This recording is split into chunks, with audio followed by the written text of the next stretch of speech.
नमस्कार।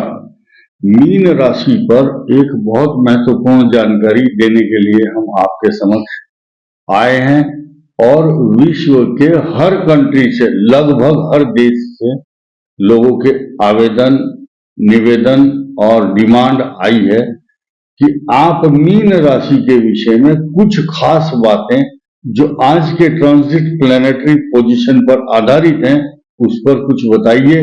लेकिन मेरी ये इच्छा है कि जो प्रश्न जो उन्होंने इंक्लूड किया है उसी के साथ साथ एक नया समाचार जो आपके लिए गोल्डन न्यूज होगा या अमृत काल की तरह से अमृत तत्व होगा, आपकी राशि के लिए वरदान होगा, आपके लिए शुभत्व प्रदान करने वाला समाचार होगा।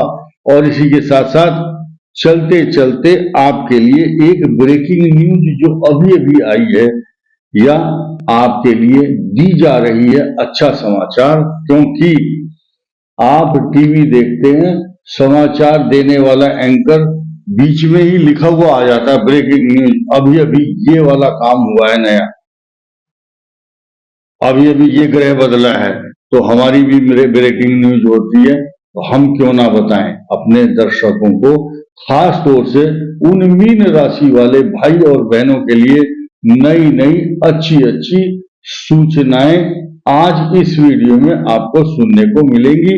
और ये ध्यान रखिए, आप ये बिल्कुल नहीं समझना कि पिछली वीडियो से इसकी तुलनात्मक दृष्टि से उस दिन तो आपने ये कहा था, आज ये कह रहे हैं, लेकिन बात वही होंगी, लेकिन उसमें कुछ नयापन होगा, नया होगा, मॉडिफिकेशन होगा, नई न्यूज होगी, नए समाचार होंगे, आपको स्फूर्ति और सम्मान और तरक्की, अच्छी सुख देने वाले समाचार होंगे। लेकिन पहले हम ब्रेकिंग न्यूज की बात ना करके पहले हम उन अच्छी सूचनाओं पर बात करेंगे। देखिए, मीन राशि पर इस समय राहु और सूर्य तो चल ही रहे हैं, उनको कोई हटा नहीं सकता, हिला नहीं सकता। वो स्थिति 13 अप्रैल तक बनी रहेगी। उसके बाद मीन राशि पर इंडिपेंडेंट राहु चलता रहेगा, लेकिन द्वादश भाव में आपके लिए जो योग कारक ग्रह मंगल, आपके भाग्य स्थान का स्वामी, आपके लाभ स्थान के स्वामी के साथ है, यानी कि विदेशों से धन भी आएगा या बाहरी रिसोर्सेज से धन आएगा, या आपकी बाहर जाने की यात्राएं भी होंगी, या बाहर, घर से बाहर आप खर्चा भी करेंगे, मकान बनाने के लिए या विवाह से संबंधित मांगलिक कार्य करने के लिए लोन भी लेंगे। ये तो it is a part of life. अब मुख्य बात क्या है, शनि, बुध, केतु और शुक्र, लगभग ये दशाएं मीन राशि वालों के युवा से लेकर वृद्धावस्था तक के लोगों के लिए चल रही है, क्योंकि हर मीन राशि वाले के लिए इस समय केतु, बुध केतु, शनि बुध केतु, विशाखा नक्षत्र वालों की शनि से शुरू होगी, हालांकि बृहस्पति से होती है, लेकिन आप ये समझिए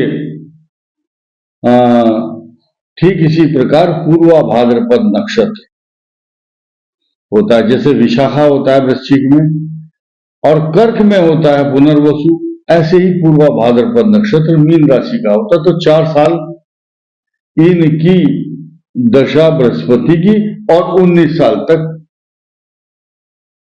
रहती है शनि की, यानी कि टोटल 23 साल की एज तक शनि की महादशा पूर्वा भाद्रपद की समाप्त हुई। मीन राशि वालों के लिए जो युवा हुए वो, उनकी बुध की दशा विशाखा नक्षत्र, उसकी पूर्वा भाद्रपद नक्षत्र की बुध की महादशा, और अनुराधा नक्षत्र वालों की केतु, बुध केतु शुक्र और शनि, बुध केतु शुक्र सूर्य चंद्र मंगल, ये सीक्वेंस है आपको। खैर, हम बात करेंगे रेवती की भी बात कर लेते हैं। बुध केतु शुक्र सूर्य और चंद्र मंगल राहु केतु, ये जो चलता है ये सीक्वेंस है, सब जानते हैं, सबकी कुंडली में लिखा हुआ भी है, सबको याद भी है, और सबको ये भी पता है हमारे दर्शकों को, क्योंकि वो बेसिक नॉलेज रखते हैं ज्योतिष की, किसकी कौन सी दशा चल रही है। तो मीन राशि के लिए अमृत काल, अमृत तत्व देने वाला जो बृहस्पति है, वो अब 1.5 मंथ के बाद आपकी कुंडली में तीसरे भाव में विचरण करेगा। कारण क्या है कि आपकी कुंडली में अष्टम भाव जो मृत्यु का स्वामी है, मृत्यु का स्थान है, उसका स्वामी शुक्र है, और शुक्र अपने अष्टम भाव से अष्टम भावात भावम के सिद्धांत के अनुसार अष्टम से अष्टम आपकी कुंडली का तीसरा भाव या आपकी चंद्र कुंडली से तीसरे भाव में गोचर करेगा, ट्रांजिट करने वाला है। अब इसकी सीधी सीधी दृष्टि आपके लाभ स्थान पर जो मकर राशि बैठी है उस पर पूर्ण दृष्टि होगी। लेकिन शास्त्रों का नियम, कानून और सिद्धांत यह है कि एकादश भाव में जो भी ग्रह होता है उसका जो स्वामी है वो चाहे गड्ढे में बैठा हो, चाहे आकाश में, चाहे पाताल में, या किसी भी घर में लाभ जरूर देता है। लेकिन यो यो भावा स्वामी दृष्टो युतो वा तस्य वृद्धि स्यात्। अब शुक्र तीसरे भाव का स्वामी है, लेकिन वहां बृहस्पति आ गया है। बृहस्पति क्या करता है? अमृत तत्व फेंकता है, ऐसा अर्पण करता है उस राशि को जिसको देखता है। और इसकी दृष्टि कैसे है? 1, 5, 9, ये तो पूर्ण दृष्टि है। 1 पाद दृष्टि तीसरी भी होती है, 2 पाद दृष्टि चौथी भी होती है। अब पंचम दृष्टि पूर्ण होती है, एकादश दृष्टि भी होती है। तो दृष्टियों के अगर ऊपर दृष्टि डाली जाए तो ये मीन राशि के लाभ भाव पर इतना अच्छा प्रभाव देने वाला है कि मैं आपको ये खुशियां आपको जितनी दूं उतना कम है। मीन राशि वालों के लिए मुख्य बात क्या है?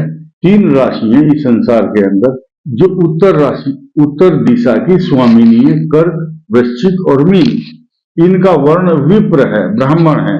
और वृखेच कन्या मकरेच याम्य, वृख वृषभ राशि, मकर और कन्या ये दक्षिण दिशा की स्वामिनी है। दक्षिण दिशा में बैठे हुए बृहस्पति आज से 1.5 मंथ के बाद आपके लाभ भाव पर और मीन राशि के भाग्य स्थान पर, लाभ भाव और भाग्य भाव 180 डिग्री अमृत तत्व सप्लाई करने वाला बृहस्पति आपके भाग्य स्थान को पूर्ण दृष्टि से देखेगा। तो ये जो छोटे मोटे जो जब हाथी चलता है बाजार में तो छोटे छोटे कुत्ते भौंकते हैं, ऐसे ही बृहस्पति का जो रुतबा है, उसकी जो तरक्की है, उसका जो प्रभाव है, उसका जो सम्मान है, पूरी ज्योतिष शास्त्र में बृहस्पति को सबसे अधिक दर्जा दिया गया है, ज्यादा ताकत, क्योंकि अमृत तत्व बखेरता है, बरसाता है। आपको एक यहाँ छोटी सी स्टोरी उदाहरण देता हूं। जब अमृत कलश के ऊपर छीना झपटी हुई, उस समय देव और दैत्यों के बीच, देव और दानवों के मध्य अमृत को लेकर के विवाद हुआ। तो अमृत की कुछ बूंदें हरिद्वार, नासिक और प्रयाग और उज्जैन में गिरी। तो बृहस्पति के कारण जब बृहस्पति इन 4 राशियों में सिंह, वृषभ, वृश्चिक और कुंभ में आते हैं, तब कुंभ, अर्ध कुंभ, इस टाइप से सिंहस्थ ये ऐसा होता है। नासिक में होता है, उज्जैन में होता है, प्रयाग में, हरिद्वार में।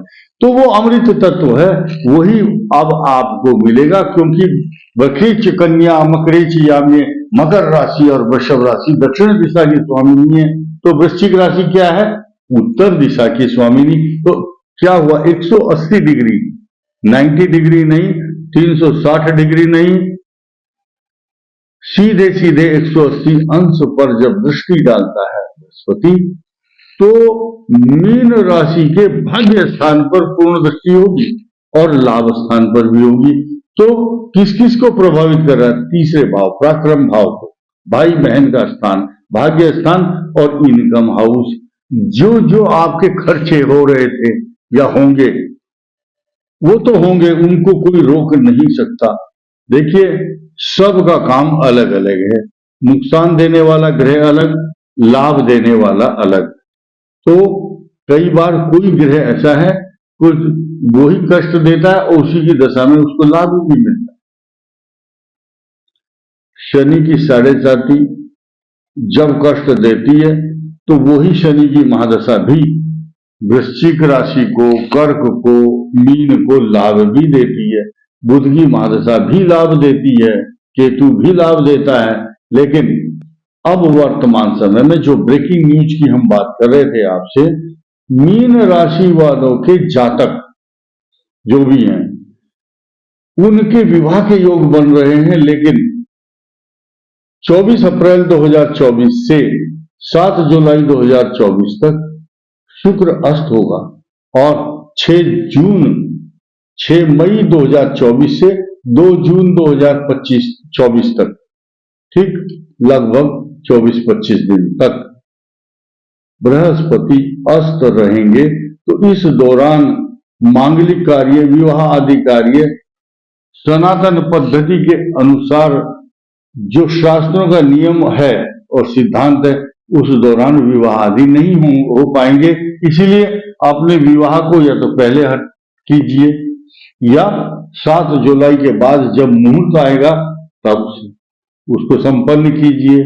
तो इस दौरान अभी जो ग्रह स्थिति चल रही है, उसके हिसाब से मीन राशि के लिए आने वाला समय गोल्डन पीरियड या अमृत काल कहा जा सकता है, क्योंकि अभी जो आपकी दशाएं हैं कुंडली के अनुसार, वैसा ही आपको अनुकूल फल प्रदान करने वाली होंगी। तो इस दौरान 7.5 या राहु के जो दुष्प्रभाव हैं, उनमें न्यूनता आएगी, कमी आएगी, आपका पराक्रम बढ़ेगा। इस वीडियो में इतना ही। धन्यवाद, नमस्कार।